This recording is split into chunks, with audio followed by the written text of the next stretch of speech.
Okay, so we have oxidation reduction, otherwise known as redox. No one ever says oxidation reduction, it's called redox. And what's going on with oxidation reduction is it's the transfer of electrons from one atom to another. And so it's a little confusing and a little backwards at first. And so we have a mnemonic here, oil rig. And it stands for, oil stands for oxidation is loss of electrons, and rig is reduction is gain of electrons. And reduction in particular sounds sort of backwards when you think about it, because if I lose weight, I reduce my weight. But in reduction, you're actually gaining. You're gaining electrons. So our key skill is going to have to be able to tell whether something's been oxidized or reduced. And so the first thing we have to be able to do is to be able to say, what is the oxidation number in a compound? And in so particular, let's take a look at, say, copper sulfate. Now, the oxidation number for an ion is the same as the charge. Okay? And so if I want to know what's the oxidation number on the copper in copper sulfate, I have to realize that everything has to add up to zero. All the charges, all the oxidation numbers have to add up to zero. And so we look at the sulfate part, and I know that it is 2 minus, which means for the copper to be to add up with the sulfate to add up to zero, the copper would have to be 2 plus. And we did this when we did naming of compounds. This is one of the things that we had to do to be able to get the correct name, which was, in this case, copper, Roman numeral 2, sulfate. All right, Roman numeral telling me that it has multiple charges. And so we have to use the piece that we know, in this case the sulfate, to find the charge or the oxidation number on the copper. And we can do this for all sorts of things. Let's say we had, say, sulfur hexafluoride, which is a covalent compound. Well, I know if I look on my pattern of charges on my periodic table where it goes +1, +2, +3, -3, -2, -1, I know that each one of these fluorines is -1, but there's 6 of them. And so that's -6 on the fluorines, which means what does the sulfur have to be? The sulfur has to be +6 to equal 0. So the oxidation state on this sulfur is actually 6. It's actually 6. And so you may say to yourself, but wait, I remember on the periodic table that sulfur was -2 underneath oxygen. Well, that's true if you have ionic compounds, but that sulfur hexafluoride is a covalent compound. It's a nonmetal with the nonmetal, and oxidation numbers for ions are equal to the charge, but for covalent compounds, it can be many different things. And so the way you handle that is you look at the piece that you know. I know fluorine is -1 apiece. It always is -1 apiece. So therefore the sulfur has to be 6. And we can do another sulfur compound just to show you that it can be different. Here's another one. This is sulfur tetrafluoride. And we follow the same sort of procedure. We say, well, each fluorine is -1. There's 4 of them. That equals -4, which means the sulfur must be +4. So the oxidation number on the sulfur in sulfur tetrafluoride is 4. Now, what we need to be able to do, though, is to look at a formula and be able to tell what the oxidation state is, but we also need to look at a chemical equation and see what is happening in the equation, because oxidation reduction is the transfer of electrons. Now, part of your key skills here is to be able to tell what has been oxidized, what's been reduced. Now let's do copper sulfate with zinc going to copper metal plus zinc sulfate. Okay. And so there are a couple of things we have to keep in mind here. Here's some rules. And so the rule number one is non-charged or neutral, let's say neutral, to keep it consistent, neutral metals or neutral atoms, let's say just neutral elements, are zero. Okay, so the zinc over here is zero, and so is the copper over here on the right, because those are neutral elements. They're metal atoms by themselves, and they have no charge on them. They have no plus or minus charge. Okay, and so the second thing that you have to do is what's been oxidized or reduced is always reactants, or the things that are on the left, always reactants. So you would never say the copper or the zinc sulfate on the right hand side has been oxidized or reduced. That's what you're going to. And so you have four choices up here of what's been oxidized, what's been reduced, and it's where you would have A, B, C, D, and C and D is never the choice.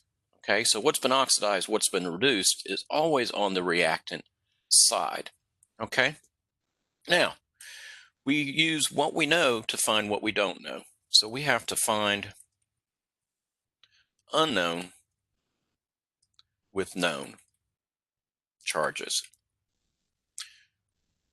Okay, so what do we know up here? So we know that the zinc and the copper by themselves are zero, but we don't know what the copper and the zinc part of copper sulfate and zinc sulfate are on the left and right hand side. However, I do know that the sulfate is a 2 minus, which means that the copper has to be plus 2 on the left hand side. And on the right hand side, it's still, on the zinc sulfate, the sulfate is still a 2 minus charge on the sulfate, which means that the zinc on the right hand side has to be plus 2. And so what we're going to do to decide whether it's been oxidized or reduced is we connect what's changed. Now the sulfates haven't changed. They are still 2 minus on both sides. They have not changed. Okay, but what has changed? The zinc and the copper. And so we'll go ahead and connect them. So I'm going to connect the zinc with the zinc over here, and I'm going to connect the copper with the copper over here. And so those are the things that have changed. And if we keep in mind, well, what is oxidation? Oxidation is loss of electrons, and reduction is gain of electrons. So what has happened to the zinc on the left-hand side? It has gone from 0 to plus 2.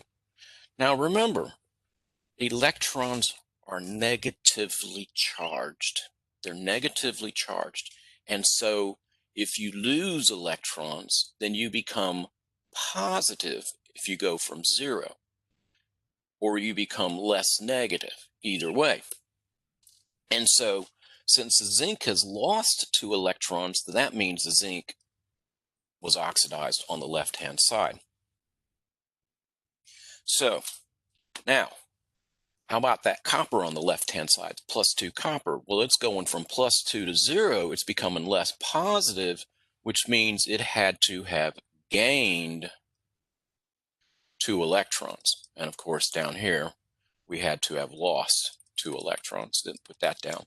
And since you're gaining electrons and reduction is gain from oil rig, then the copper in the copper sulfate had to been reduced. Okay? And so that's how you do it. Now, I'm going to give you a little pro tip here, because I'm just about done actually. And that is, anytime you have a metal on the left, metal on left, by itself, in other words, neutral, it is always oxidized. And the other metal, the other, is always reduced. Now, So that means that if I write down anything that has a metal by itself with another metal, in other words, they're doing single substitution but oxidation reduction, we can look at something like this. We can take gold nitrate and aluminum metal, and this would have to end up being a 3, and this would end up having to be aluminum metal going to aluminum nitrate plus gold, and this would end up having to be a 3, and this would end up having to be a 2, and that would end up having to be a 2 over here. And you look at this and say, well, what's been oxidized, what's been reduced? Well, what's the rule? If the metal's by itself on the left-hand side, and there is a metal by itself on the left-hand side, that's the aluminum, then this guy is automatically oxidized, which means the other metal is reduced. Now, I can prove it to you, because if you do the charge balance on the gold Roman numeral 2 nitrate, you would say that the gold here was +2. The aluminum, well, that's a metal by itself, so that's automatically 0. Gold over here on the right-hand side is 0. And you have a +3 over here on the aluminum. So what happened to the gold? It went from +2 to 0, which means it gained 2 electrons, which means it was reduced. And the aluminum went from aluminum to 3+, which means it was oxidized. Now I can say that if the metal is on the left-hand side, that it's always oxidized. And here's the reason why. Metals, if you remember your layout of the periodic table, metals being mostly in the left side of the periodic table, the pattern of charges was +1, +2, +3. And then in the middle, you had your transition elements, and they were like +1, +2, +3. They had but they're all plus charges. So anytime that a metal becomes an ion, it's automatically going to have a plus charge. And nonmetals, when they become ions, generally take on a negative charge. And so, it's a good rule to follow. And this is the sort of skill that we need to be able to have where we look at it. But to recap, whatever's been reduced or oxidized is always in the reactant side. It's always on the reactant side. And you use what you know, like these 2 nitrates over here. And if it's -1 apiece, there were 2 of them, that's -2, to be able to figure out what the charge is. And if all you're being asked is what's been reduced, what's oxidized, you don't even have to look at the charges. All you really have to look at is, where do I have the metal by itself on the left-hand side? So that's how you can tell what's been oxidized, what's been reduced in an equation.